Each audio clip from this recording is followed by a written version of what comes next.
This is Cover Your Ears with Brian Geller. Unlocking the secrets of the music industry. The numbers all go to 11. You're about to get the inside scoop from the industry insiders. You the guy with the Van Halen tickets? You never know what you're going to hear on Cover Your Ears. Now raise your goblet of rock.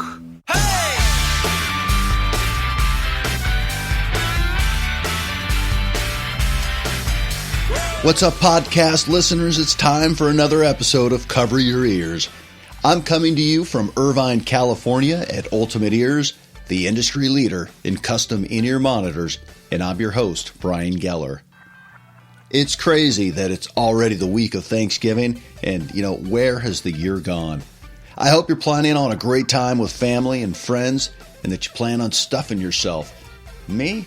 Well, I need to watch my feast intake as I'll have a busy weekend with my band, the Atomic Punks. It's going to be an exciting weekend as the boys and I hit one of our favorite areas, Seattle, Washington. If you're in the Northwest, you'll have two opportunities to celebrate classic Van Halen with us. Saturday, we'll be in Kirkland at Liquid Lime, and then Sunday night, the always popular Tulalip Casino. For more information, you can find the Atomic Punks on both Facebook and Twitter, as well as our official website at www.theatomicpunks.com. This episode of Cover Your Ears is brought to you by Heil Sound Microphones. You're actually hearing the amazing PR40s right here on Cover Your Ears. So if you're a fellow podcaster and want to sound great, start using a Heil. If not, you're missing the boat. Heil is celebrating 50 years of maximum rock and roll this year, and Cover Your Ears is glad to be a part of that. Check out their website at www.heilsound.com. Another fun episode today, friends, as we dip back into the tribute band scene. I had a tangible, thought-provoking conversation with Mick Adams. Mick is based here in Southern California and fronts the band Mick Adams and the Stones. And yes, we're talking the Rolling Stones, and Mick kicks ass portraying one of the greatest frontmen ever, Mick Jagger. We dug deep as I learned about his roots in singing at Woolworths. Now, who remembers that store? Having the opportunity to sing the national anthem, tips for singers, and his interactions with everyone from Mark Kendall of Great White, members of the Monkees, and even Rick Springfield. How long have you been doing the whole tribute band thing? I've been doing Mick now for 12 years, man. So you started right about the same time that I got into it. Yeah. And we saw a good thing. we did see a good thing. Yeah. And when I got into it, it was kind of by accident. Same with me, actually. Where'd you grow up? I grew up in San Gabriel Valley, Monrovia, California. So you're playing Mick Jagger, and you grew up in San Gabriel Valley. Yeah. So were you in bands growing up and so forth? Yeah. Well, I was born in Columbus, Ohio, and then my dad just got sick of the snow. We migrated out here. But there were so many talented people up in that San Gabriel Valley area. I mean, Mark Kendall from Great White, the guys in Van Halen. I mean, Jesus. Hey, you did stuff with Mark, right? Yeah, he did a solo project. I did some background vocals for him. In fact, I did almost all the background vocals on his solo album, which was really fun. He's a great guy. What a great heart that guy has. So how did you get introduced to music? At a very young age. I think my first paying gig, I was 4. So you actually started singing at 4. So your parents my had mom to have a saw lot it. to do with it. My mom saw it right out of the gate. And so did my dad. They put a radio in my room when I was a little kid, My dad tuned it in Ohio when I was really little, like 3, 4, 5 years old. He tuned it to the country station he liked to listen to. And I think it took me about 3 weeks to figure out how to find the black station coming out of Cleveland. And after that, it was Motown, all that good stuff that was happening, So, yeah, and that was kind of the same for me. I think where I came from, I also grew up in Southern California, and it was a healthy recipe of classic rock and Motown, surf music. All of it.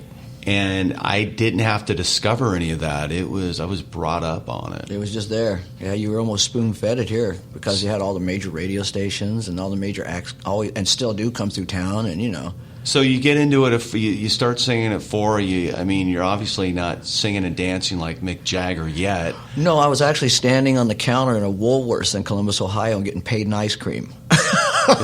Two of my mom's friends worked at the Woolworths, yeah. And we'd go, she put my brother in the stroller, and we'd go over there, and the girls would say, "What are you going to sing today? What are you going to sing today?" And, I don't know. I was just a little kid. "Can you sing Wake Up Little Susie?" "Sure." They'd stand me up on the counter. I'd sing Wake Up Little Susie for them. To this day, I'm still addicted to ice cream. That was my first paying gig, man. So you were a front man basically from the start. Yeah, always a ham bone. And you can't, as a singer myself, you can't think about something like that. Either you are or you're not. Yeah, you just do it. So did your parents end up hooking you up with music lessons? Did you play guitar or anything, or were you just singing? My parents never had a lot of dough, and even though I wanted to take piano, when I was little, they just couldn't afford it, whatever. But my aunt was the choir director of her church up in Sierra Madre. I wasn't into going to church that much until she said, "Well, how would you like to sing in the choir?" I'm thinking to myself at 8, 9 years old, but that's all adults. I kind of have like I think they call it relative perfect pitch. I don't have perfect pitch, but I hear a melody one time and it just sticks in my head. Right. So I didn't have to read the sheet music. I could just follow along until I learned it, and I was on my own just by listening to them. So at 8 years old, I was an 8-year-old kid in an all-adult choir in church. Is that right? Yeah. Unbelievable. Yeah. So crazy. you start off in choir. Your parents are pushing like that. Any brothers or sisters? Yeah, but no other musical talent in the family. That's it, huh? Yeah. The cool thing about my aunt, she turned me on to piano too. After church, we'd go back to her place, have lunch, and I would just eat my lunch really fast because she had a little piano room because she was the choir director, right? Right. She had an old upright piano in there. And she knew what I was doing. I would mow, man, and she'd go, "Okay, you know where the key is." And I would just go get the key and just sit in there and just mess around, man, for like just an hour or so. Noodle away. Noodle away. Finding your way. That's unbelievable. So what about bands? How long did it take you to enter into that whole world?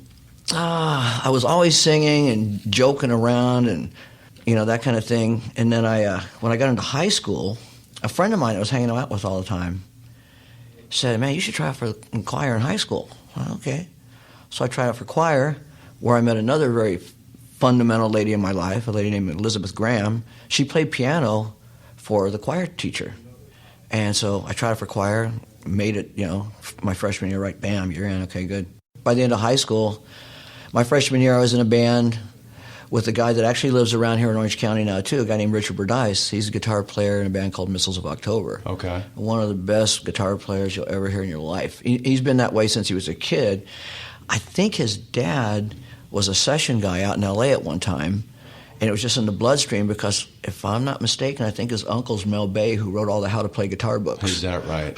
This guy plays like nobody's business. Like 500 books sitting there in the stacks of Marshall music, right? Oh, yeah. Exactly. But he's a great guy, and Richard, myself, and 2 other guys from high school, my freshman year, he was a sophomore, we won our talent show my freshman year singing in a band, and I thought, man, I could do this all the time. This is fun.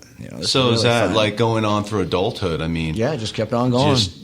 Were you able to ever do music as making a living doing music, or you've always had to work and do both, or how did that work for you? At times I've done both, but I answered. This is really funny. Late 1975, I want to say. Yeah, late 1975, I answered a cattle call. A vocalist wanted, recording act with a number 1 hit, looking for a singer. And I thought, that's crazy. Who leaves a band with a number 1 hit? And so I went out to Hollywood and I auditioned for Bo Donaldson and the Haywoods. Is that right? And the band came to L.A. after Billy was a hit, signed with Capitol, did an album. And then half the band decided they didn't need Bo or his mom, who managed the band, anymore, and split. I don't get it myself. They were riding high, but that's just what it was. And that's been an ongoing thing for you, right? Oh, for years, yeah. But who walks out on a gig like that? That's just crazy to me. I went to 4 different auditions, and I found out later that they had auditioned 180 singers. Unbelievable. And I got the gig. You got the gig. And the guy I beat out for the gig, the runner-up, so to speak, was a guy named Doug Talbert, who was my mentor in Monrovia. He played in a band called Prussian Blue that played out on the Strip, opened for the Doors before. I mean, just this great singer, and he had this vibe about him. He had all the swagger and everything and the hair, and I joined the band. You were on the scene in what was a great era of the history of rock and roll. God. I mean, you were in the Mecca of Southern California. Sure. I mean, that must have been unbelievable. Oh, yeah. And we rehearsed. The bass player and I were the two newbies, real newbies, to that whole scene. We played in bars and stuff like that. Rehearsed, and in the spring, we started our dates. Well, our first date was Disney World in Florida, Easter vacation weekend. And they estimated that 34,000 people saw us between two shows. Wow. Which was crazy. So were those numbers just unbelievable at that point for you? Yeah, well, the bass player and I were walking along from the trailer where we changed and stuff. We're walking along, and all of a sudden, he stops. There's a little break in the fence, and he looks, he goes, oh, holy crap. And I go, what? He goes, oh, you got to see this. And I go, oh, my God. Because we'd never been in front of a crowd that big before. I mean, there's like thousands of people out there. Right. And I went, oh, my God, dude, this is crazy. He goes, oh. I said, don't worry, we'll get through it. Come on, let's go, dude. And we went up. The thing about it, too, is, years later, oh, yeah. It's a lot easier to play in front of a bigger crowd than I'd rather when you have 8 people in the crowd. I would way, way, way rather play for 30,000 than 30. That's right. I always tell people, you can't penalize the people that actually showed up and paid. No, you still do it the same. But it still is difficult and it's hard. But when you've got a big crowd like that, there's nothing like it. Yeah, but doing it the same is just what you have to do. That's show business, man. If it's 30 or 30,000, Bede drilled that into us, man, in that band, because we're the two new guys. Right. There's a few things you do. You're only as good as your last show. So every show you give over 100%. Period. That's how she thought. Because she worked for Dick Clark for 12 years. She knew how the business went. She had that mentality. Yeah. And the other thing she said was you always give back. So consequently, when we weren't on the road, we were doing the arthritis telethon, this telethon, that telethon, you name it, I've done it. All those telethons back in the day. Right. We even did the Betty White telethon one time, and that woman is one of the funniest people on the planet. Is that right? That's great. But yeah, it's just what you do, So also there got Rick Springfield, Three Dog Night. What was that all about? Just doing shows out on the Strip back in the day when the Starwood was there. Right. And so Chuck had this was later actually when I met Chuck, but Rick Springfield, Mickey Dolenz, and Davey at the Starwood, Bo Donaldson, and Haywoods would open for those guys, and do shows with them. And we did shows all over the country with everybody from the Turtles to the Tommy James. One of my favorite people in the whole world is playing the night after we play at Coach House is Felix Cavallari from the Rascals. And I've known Felix since like the late 70s. So you just found yourself immersed in that whole and these people were all scene. Amazing talents, and for the most part, I have to say, amazingly cool. Really good guys. That's great. Just trying to keep it going and do what they love to do. So how does one with the talent that you have and in that scene, how did you find yourself being in a tribute band? How did that happen? I had a drummer friend of mine. I was living in Chino at the time, actually, and working a day job and just playing some clubs and stuff. And a buddy of mine called me. He lived down here at the time and said, hey, this guy's putting this band together. He's going to make it a Rolling Stones tribute band. I think you'd be really good for it. I'm going to be playing drums. And then he said, why don't you come down and audition? I said, okay, I always loved Mick. Did you always have that Mick-esque? You know what? I mean, not so much, really. I mean, I always had a vibe, because of being in Yankee Rose back in the day and performing at the Starwood and the Whiskey and the Troubadour and being on the Strip with all the bands like Quiet Riot and right. I mean, I'm looking at you right now, and it's. I mean, obviously, I know you're not Mick Jagger, but you look like Mick Jagger's brother.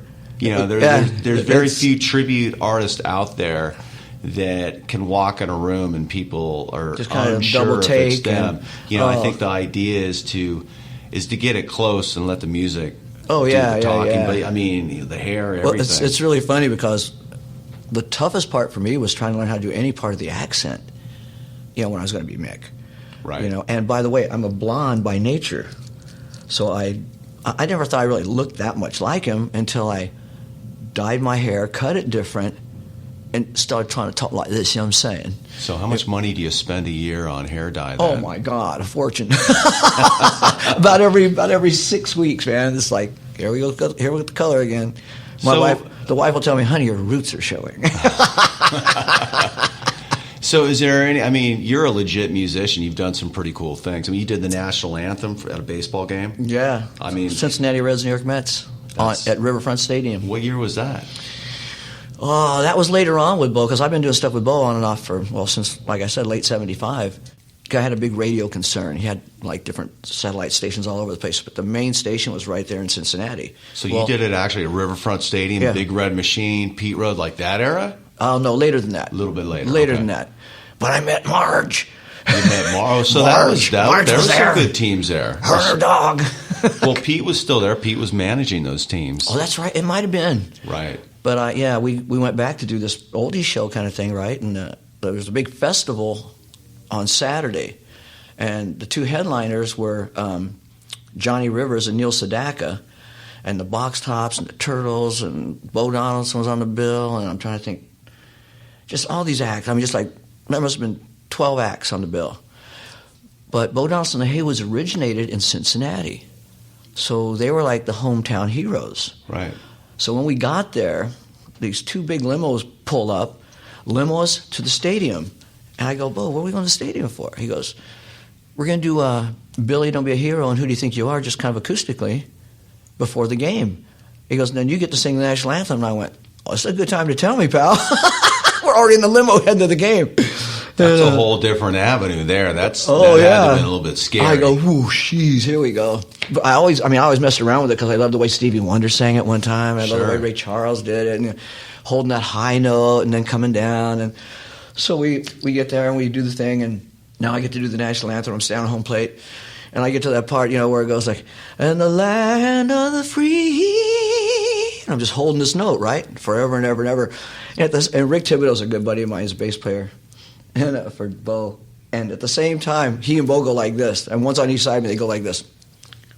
Looking at their watch, like, can we get this And the whole stadium going? erupts in laughter and applause, and we finish it. But, oh, my God, it was one of the thrills of my life. That's unbelievable. It still gives me goosebumps to this day to even think I did it. I mean, that's something I can guarantee you. I don't think I could pull that off. I wouldn't be interested. We did a AAA game a few years ago, and I was in full gear, costume, David Lee Roth combat, right?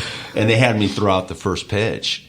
And I grew up playing baseball. So how'd you do? Hey, for me, that was what a thrill. There was two dreams that night that happened for me. Forget the fact that I was playing Van Halen after the show. And it was great. Yeah, of course. But they asked me to throw out the first pitch, and I was ecstatic about it. It was unbelievable. And I walked out, and I got to the mound, 60 feet, 6 inches.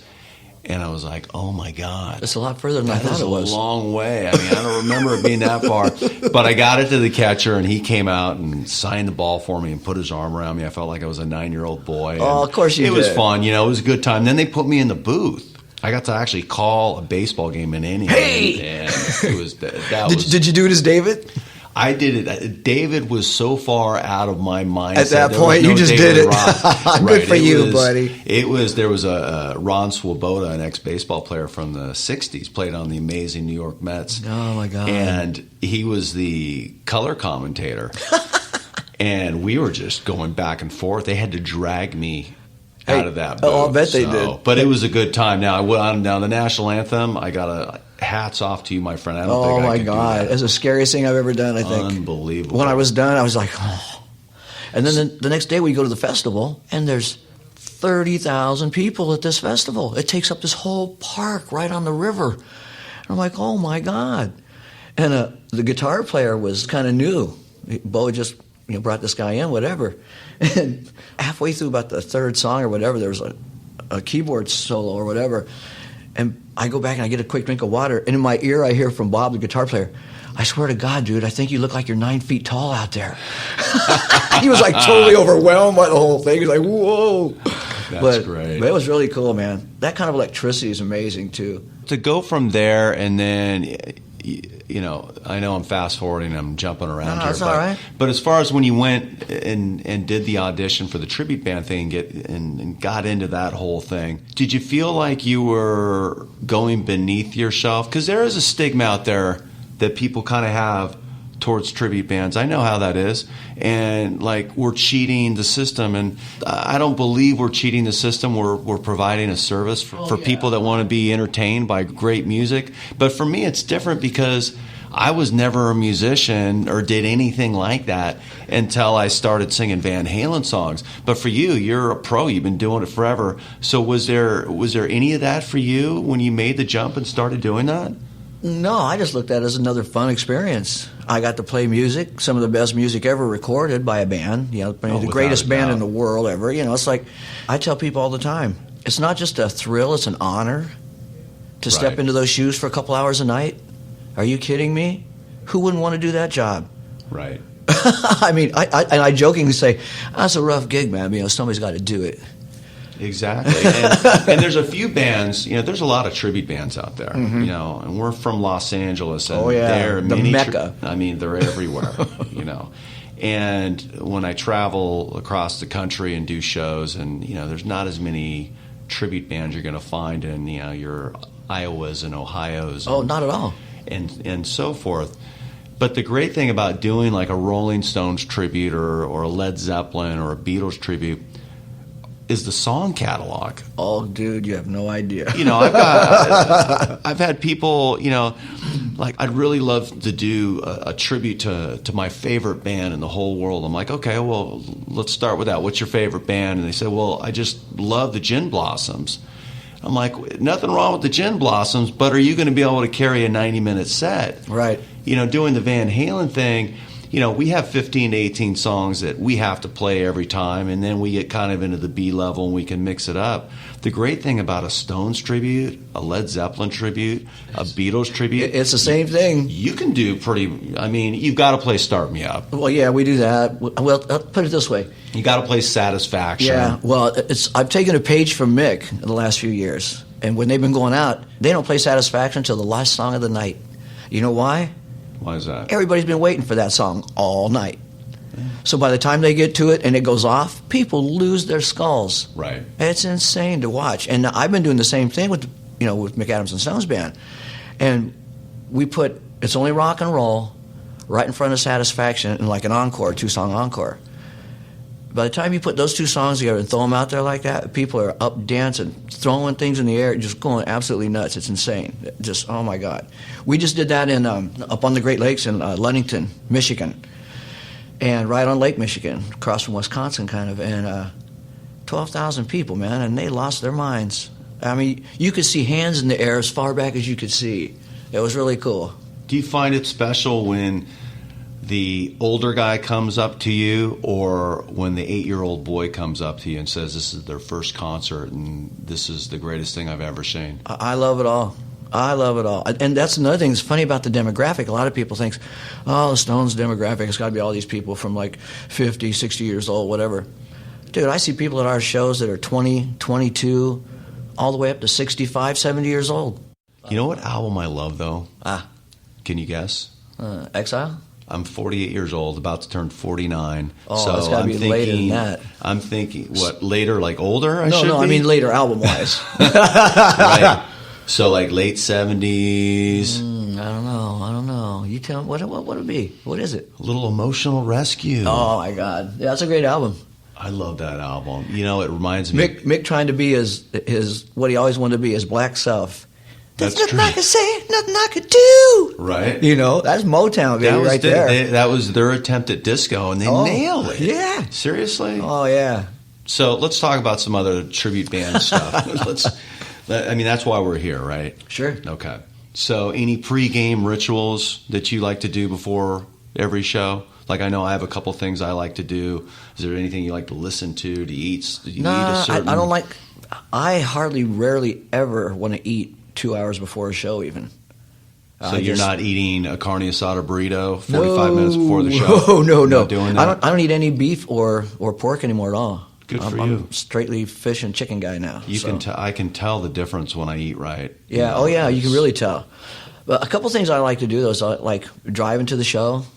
I do vocal exercises in the car while I'm driving. Yeah. That's just easy, And did you know that with vocal exercises, you're a well more seasoned singer than I am or will ever be, but I'm going to give you a little tidbit. Did you know that if you do a vocal warm-up at 5 o'clock in the morning on the way to the airport because you're flying back east to Florida to do a show, that as long as you don't fall asleep and you did that warm-up in the morning, that the warm-up will still be good and ready to go for you that night? Yeah. But if you fall asleep for only a minute, you totally relax. You've reset the whole thing and you got to do it again. Oh yeah. How can that possibly work? Because you're dealing with a set of muscles that are so tiny to begin with, for as much abuse as they get and as much as, even just speaking, we talk hours every day, hours and hours and hours. It's little teeny tiny muscles. Right. So when they get the chance to relax, they really relax. They do. They say if you're vocally tired, the best thing you can do is sleep. Right. Just sleep. And no alcohol. And no alcohol. And no Mexican food before the show. No, not at all, because it'll dry you out. So you're doing vocal warm-ups, obviously. You're driving to the gig, okay? Okay, now I get to the gig. Usually you do a sound check, whatever. And I'm crazy. I'll do weird songs, just, give us a level. I'll sing I'll sing Billy Don't Be a Hero or something, just messing around because, just to do it and joke around and have some fun, stay relaxed for the show. And Jeff Schofield's my Keith Richards now in my band. That guy's a riot. He's taken this whole Keith thing to a new level. But anyway, that's one of the things I do is, just sing different songs. Sometimes I'll do a Motown song just off the top of my head, whatever it is at soundcheck, just to mess around. So you don't necessarily do a Stone song? Oh, we'll do that too. But when I'm just getting the initial levels on the mic, right. I just do whatever, and guys will be looking at, what the hell are you singing? Have you had the experience where you've done a show? I mean, I know what you're going to say to this, but where your voice is just gone? I mean, a guitar player can just change the strings. We can switch out a snare drum for the drummer, but what do you do in a situation when your voice is just not there that night? You just try to push through it, but the thing about that is where it happened to me was up in Colorado. So the dry and the altitude. Right. And so the second time I went there, the hotel we were staying in had a gym downstairs and actually had a trainer, for the skiers that came in and all that stuff. And so I went to the guy, it was at Telluride, and I went to the guy, and I said, man, I can ask you a question. What can I do out there performing to keep from losing my voice in this altitude? And he goes, well, a lot of people think it's the dryness, whatever. He goes, that's not the case. He goes, it's the air. It's a thinner air up here, and you don't get as much oxygen through your bloodstream, which means it fatigues your muscles. Interesting. And I said, okay, so I get that part. Now what do I do? And he goes, it's really easy, man. He goes, drink Gatorade or whatever up on stage, not just water, but Gatorade. Something's going to put electrolytes back in there and stuff and activate things. I said, okay. He said, about a half hour before you go on, take about 3 aspirin. Really? Yeah. And I said, 3 aspirin? He goes, what's aspirin do? I go, it thins your blood. He goes, if your blood's a little thinner and you're in a higher altitude, you're going to get more blood to the muscles at this altitude. And that's what you want. More oxygen and more blood at this altitude. It makes total sense, right? And I looked at him and I thought, how could it be that stupid? I should have thought of that, maybe, but I mean, it's so stupid easy, but it worked. Right. And we were doing a show with Ron Dante, who wrote Sugar Sugar and the voice of the Archies and all that stuff. He's a friend of mine.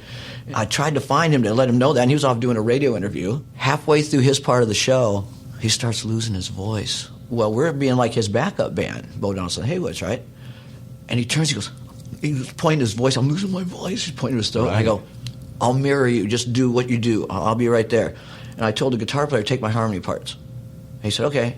And I mirrored him through the whole rest of his show. I was right there with him, note per note. We get done. He comes over. He gives me the biggest hug. He goes, I owe you forever, man. He goes, thank you so. And that's what his voice sounded like by then.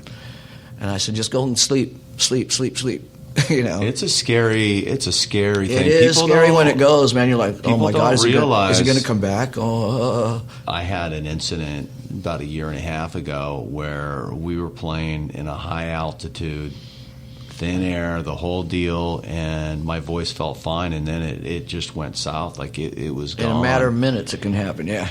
And I had learned a trick, and basically what it was is, and I know this is a family show, I like to think. So far, it's a family show. Yeah. So far.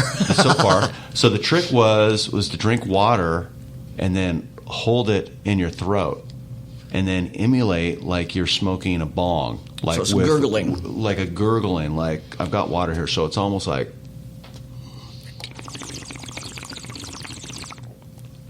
Can you hear that? Yeah, right? Yeah. And what that does, it's not getting you stoned, obviously. What it's doing is it's temporarily lubricating those vocal cords to where you can get it back going and at least find that range to get you through the show. Yeah, I hear you, buddy. It's a scary thing. Man. Guitar players break a string, and drummers break a stick or a skin, whatever. Keyboard players, miss a note. But that's all fixable. Right. But, man, when your voice goes out, it's just out, and you just have to let it rest to get it back. So I want to talk about one of my favorite things being in a rock and roll tribute band. What's that? And there's not many people that come close to, like, the dedication that I put into it. There's a few of them out there that do, and you're definitely one of them. Thanks, the buddy. most fun part of it is the costumes. Oh, man. So tell me about the process with costumes. How do you approach it? Are you one of these guys that like, oh no, I can't mix the T-shirt from the '79 tour with the pants from the '80, '81, tattoo. You know what I mean? Yeah, I mean, mix so kind of all over the place sometimes. Especially we're doing the Stones pretty much as they are or have been for the last 15 years or so, 15, 20 years. I watch videos, and if I see a coat I like, I'll take it to a seamstress. Right. And I know a couple of them, and I'll say, I want this.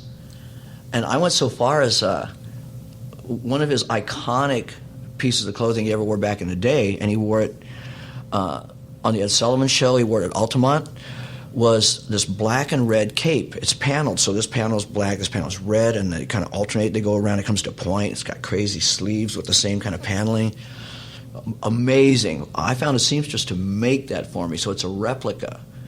And there's a jacket, a long red satin jacket, and when they made the jacket, they put the fringe on the inside, so there's fringe on it that kind of flops around when you're dancing and stuff. That was on, I think that was on the Flicks tour, 4 Flicks, and he had that in that color, and I think blue. And then I had a couple other jackets made, were shorter little jackets, that all sequined out, that he wore on one tour. So just depending on my mood for that show, or if it's inside or outside, depending on what it is, I'll wear certain things for certain parts of the show even. So like when we do Midnight Rambler, for instance, I put on the Uncle Sam hat. I've got the red scarf. There it great. is. That's about the vibe. It's like your Keith Richards guy. He's getting into the mode with the cigarette and the leopard coat and the scarves and all that. Yeah, it's about the vibe. Well, yeah, I try to tell people all the time, being in a tribute band isn't about just playing the music really pretty true to form. And what we do is we kind of play a hybrid of the iconic solos and stuff, but with that whole vibe and energy that they have when they're out there on stage. Some of our endings are like stage endings instead of the album endings and stuff like that. But it's not just about playing the music like that. It's about the look, the swagger, if you're going to be Keith Richards, you better be able to put on sunglasses and play in the dark almost. Right. Because there were years he just wore sunglasses all the time. Come out and he would just tear it up. You'd be able to kick that leg and get down in that position where his legs are almost completely spread apart. Right. And there's a fine line. You don't want to make it campy. Right. You don't want to make it campy. You don't want to look like an idiot. I mean, you want to make it realistic. Right. None of us want to be laughed at. So musically, you have to have the band. The band has to be really good. The band has to bring it every night. And me being the front man, I have to really bring it every night. And you know that because that's what you have to do every night. The bass player can be feeling a little funky and not feel like he wants to move so much. Or maybe the guitar player just getting over the flu. That's okay. None of that comes into reference with you. You don't have a choice. You got to go out there and give it 110% every time you hit that stage. Because for lack of a better expression, in a lot of ways, you and I hate this term, but I heard it the other day, and it does kind of apply. We're the cash cow. It's about the singer and the guitar player. That's what it is. Same thing in my band. Singer and guitar player. That's what it is.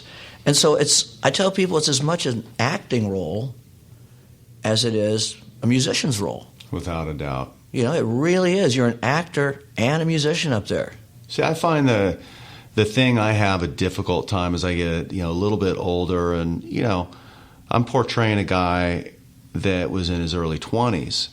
So for me, I want to do the part justice, but also I have to realize that a lot of my audience had never seen Van Halen back in the day. Exactly. And there's a line, and I think if you cross that line and try to be too campy and too much, exactly, it doesn't work. You have to pick your right pocket to get situated in, sure, to make it work, where the music is there, the look is there, the vibe is there, and it's a challenge. It's a challenge for me. I mean, the fitness part. I mean, what do you do? What's your fitness regimen? I mean, you have to. I'm looking at you. You have to be doing something. I bicycle. I love to ride my bike. Wait, that's a Queen song. Just kidding. I love to ride my bicycle. That's next week. Yeah, that's next week. But I love to go bicycling. I love to hike. I hurt my back a few years ago, and because of that, I had to go for some therapy stuff. And one of the things I found by doing that was something I never thought I'd be doing, but yoga. Yoga is amazing. Oh, my God. I can do yoga exercises, yeah. And that's one of the things I'll do in the dressing room, of a show. Before we go on and stuff, hour or so before we go on, I'm back there stretching out. And because I had a back problem, it's really weird. I can go through this whole regiment, and last thing I can do is just really stretch my back like this, and then the other way. Sure. And by the time I get to that part, this is what I hear. You can just hear the vertebrae just kind of line up, man. It's yeah, that's good. Okay, I'm ready to go. Stretch my legs out, rotate my arms around. You should see Mick. That guy's a health nut these days, and has been for a while. They estimate on stage in a 2.5 hour performance, okay, he puts in somewhere between 10 and 12 miles. Wow. On stage. Some of those stages are just gigantic. Yeah. He's in unbelievable He'll go out and run 9 miles, and he does it in an odd way. He'll run 5 miles just jogging along, and he doesn't even turn around. He just goes in reverse, and he'll run backwards. Is that right? You know why? If you run in reverse, it works a whole different set of muscles. Interesting. Leave it to Mick to come up with something like that, right? He dances, he has a dance regimen he does all the time, and vocal exercises all the time. He sings every single day. Every single day he sings at least an hour or so every single day, because he knows the older he gets, the more he needs to keep that muscle in shape. Right. And he just does it. Lenny Kravitz said, I admire the guy, because he did a song with Lenny Kravitz on his last solo album. And it's called God Gave Me Everything I Want. And Lenny wrote all the music. It's amazing. Pull it up sometime and listen to it. It's a great song. Check that out. But Lenny said, I'm upstairs. I'm washing my face, waking up, and I already hear Mick downstairs singing. He says he sings all day. He sings off and on all day long. Wow. And that's why he can go out there. That's the other thing that kills me. Kids, if you're listening, throw auto-tune out the window. Right. Learn how to sing. Learn how to use your instrument. Please, you're doing yourself a horrible injustice. It's scary where music is today. I mean, we could have a whole nother episode just on that. Oh my God, yes. So let me ask you something. For people out there that aren't in tribute bands, they might not get this, but there's the competition factor out there where, if it's, one day I want to listen to Van Halen, one day I want to listen to the Stones and sure. Judas Priest in Chicago, whoever comes to mind, yeah. Right? But in a tribute band, how many Rolling Stone tribute bands are in Los Angeles right now today?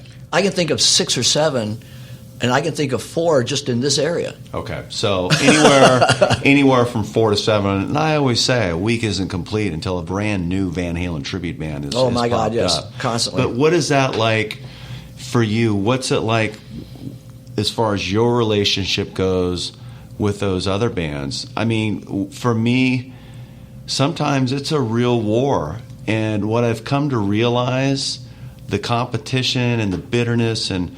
Oh, we're the greatest, but they're the most authentic. It's all this self-proclaimed BS. And what I finally realized from doing this for so long is that the only people that are really keeping score and that care are the people in my band and the people in their band. That's all. Am I right? No, you're right. Yeah. And I resigned myself to the fact of just pulling away from all that hubbubbery. Exactly. I don't even put any stock in it anymore. I don't care. Because it's interesting. For the most part, the Beatles tribute bands, they can all interchange. Yeah, and they do. And they do. They all are fine. There's no way that's happening with my band and the bands that are doing what we're doing. And it's honestly, it's really sad. I don't like that, but it is what it is. And it's an entity that doesn't exist in bands that are creating their own original music. Right. Yeah. I've done both. When I was in Yankee Rose, I was one of the songwriters and stuff. So I've done both sides of it. You know, I've toured. I've done all that stuff. You know, I told my cousin one time, years ago, she's a real sweetheart. She lives in Columbus. And I told her, I said, Chandra, you know what? If I went tomorrow, I've had a fun ride. You know, if I go tomorrow, I've had a great ride. Oh, my God. Oh, and that's the thing. How many people can say they've done what you're doing right now? Oh, my. If someone would have told me when I was in my, let's say, 20s, 30s, okay, hey, when you're this age, you're going to be playing Mick Jagger and making pretty good money at it and having the time of your life, I'd have said, get the hell out of here. It's funny. It's funny how things happen. Oh, yeah. So I want to do something before we wrap up this show. I mean, we could probably go on. Oh, we could talk for days, I'm sure. Right? I mean, easily. Oh, yeah. So I'm going to throw out some real quick questions to you, and I want to hear what your response is. Off the top of my head answers? All right. Oh, you're pushing it. You can't say any Rolling Stone albums, but let's just say you're stranded on an island, and the island happens to have power. I don't know how, but it has power, and you've got a turntable. What 3 albums are you taking with you? Because that's it for the rest of your life. What 3 albums? I guess I should say which 3 albums would be the proper And it can't be English. Rolling Stones? And it can't be the Rolling Stones. Okay. And it cannot be any solo Mick Jagger No. Keith Richards. No. I get it. No pressure. Any 3 albums, okay. But you have to listen to and I'm going to throw something else out. It can't be a greatest hits album. No. One would be Days of Future Past by the Moody Blues. I love the Moody Blues. I love all the orchestration. They're the first band that ever did that. And I actually got to see their anniversary tour years ago now with a 42-piece orchestra and the Moody Blues. It was amazing. So I would take that one. That's one of my favorites. So that's one. Okay. Maybe Let It Be. Okay. By the Beatles. You got to have you have to have a Beatles album. Either Let It Be or maybe, if not Let It Be, it would have to be Revolver. Okay. One of those 2.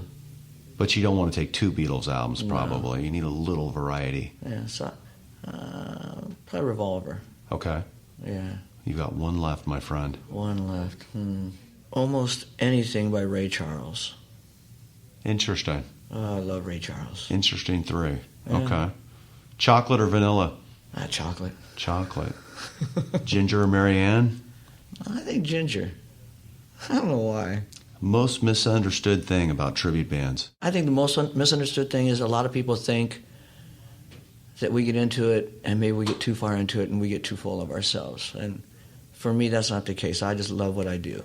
Yeah, I don't go to the mall in my spandex pants. No, me either. I'm a regular guy. The hard part for me, though, is if I go to the airport to go somewhere, security knows me up at John Wayne, and they go, hey, Mick, how you doing, man? Oh, boy, here we go. It's like, but I can't hardly go anywhere with the space. You have to take everything you do with a grain of salt. There's the highs and the lows no matter what. And I just absolutely love playing music. I always have. I mean, I play a little guitar, a little piano, drums, percussion instruments, congas, harmonica. But I just love singing, man. I've been a singer since I was 3 or 4 years old, and that's never going to change. Right. And for anyone to come up and say, you got such an ego or whatever, I don't think I have one because I don't want to have one. You know, and every once in a while, it's usually somebody from another band situation or something like that.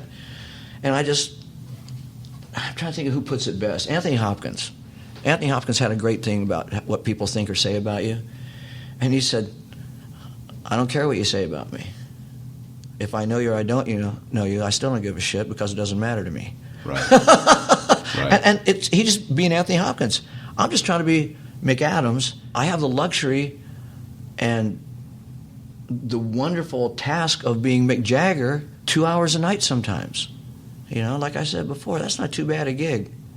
You know? Can I tell you my most misunderstood? Yeah. People seem to think that there's this whole plethora of groupies that come to that the shows. too. Well, yeah, of course. Right? I'm like, it's not happening. You know, I was at the doctor's office and he's cutting into my back and he's like, so what's up with the groupie situation? And I'm like, really? You're the doctor? You're asking me this? You're a doctor. What, are you kidding me? No, I that doesn't even enter my mind, you know. My wife, Erin, God bless her, man, since she took over actually managing the band, I can tell you for a fact we went from number 296 or something in the Google ratings to somewhere in the top 3 all the time. You know, we're getting better gigs, better paying gigs. She's a really good businesswoman. And she tells me, all you got to do, this is the funny part, she tells me, look, honey, I'll take care of all this. I just want you to get up there, have fun, dance and sing and shake your fine white butt, and I'll take care of the rest. And I go, okay. That's it. She's a great photographer. She's our videographer. You know, when you see really interesting pictures of us on the web that look like they've been processed really cool, that's her.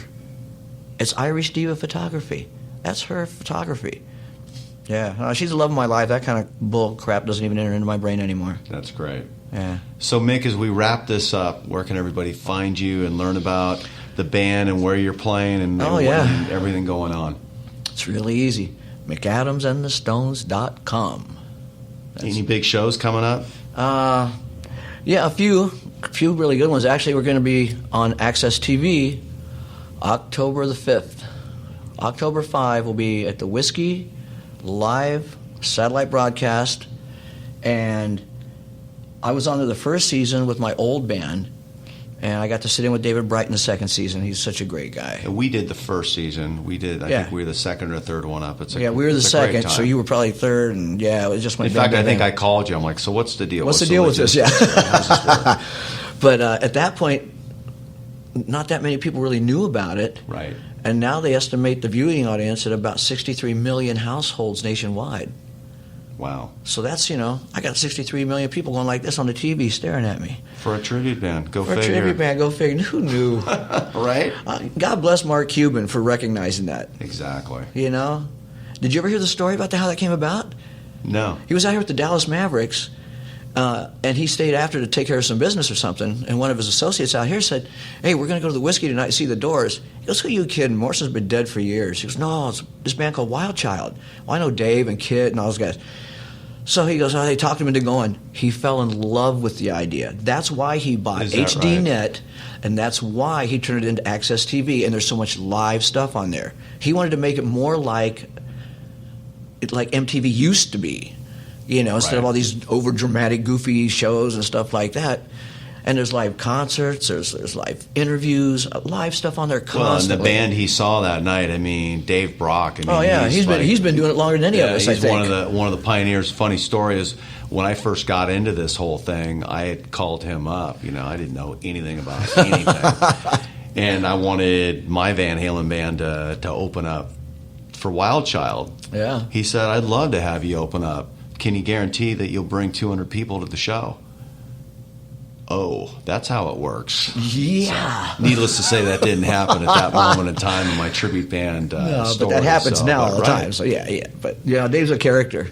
And his keyboard player, Kit's one of my best buddies around here. Great. He's a great guy, and a great musician. And he's a walking musicologist when it comes to the 60s.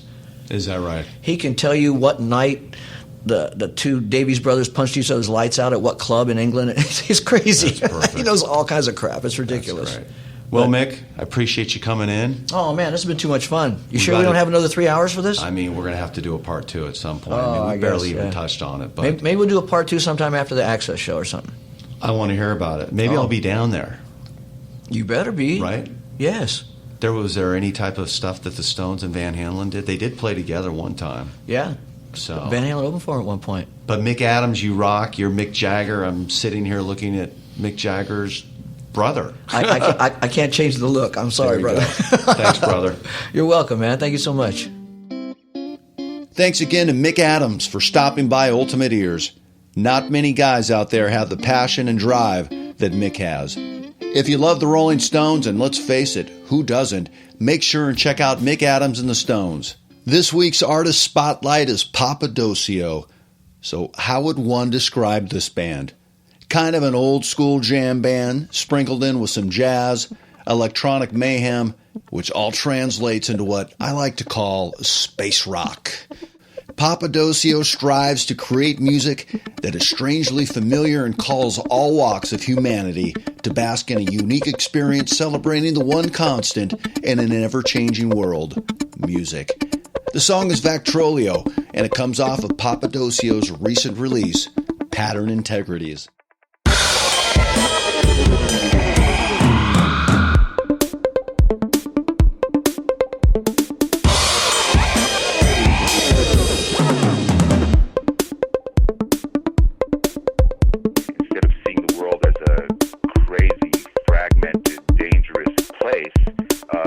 Concentrate on the beautiful order and harmonies that actually underlie everything.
Cover Your Ears is brought to you by Ultimate Ears Pro, setting the standard for custom in-ear monitors for more than 20 years.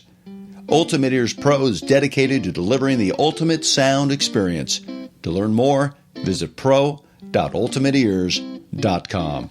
Every guest on Cover Your Ears receives a set of Ultimate Ears UE900s when you want the sound of a custom in-ear monitor with the convenience of a universal fit system. Check for brand new episodes of Cover Your Ears each and every Tuesday. I'd love to hear your feedback too. You can contact me with any comments, suggestions, or questions at briangellervo@gmail.com. And if you like the podcast, please make sure and leave a review wherever you may have found Cover Your Ears. And do a guy a favor, tell a friend. Oh, and if you have something interesting to say and you're in the business, let me know. Could make for a fun show. See you next week.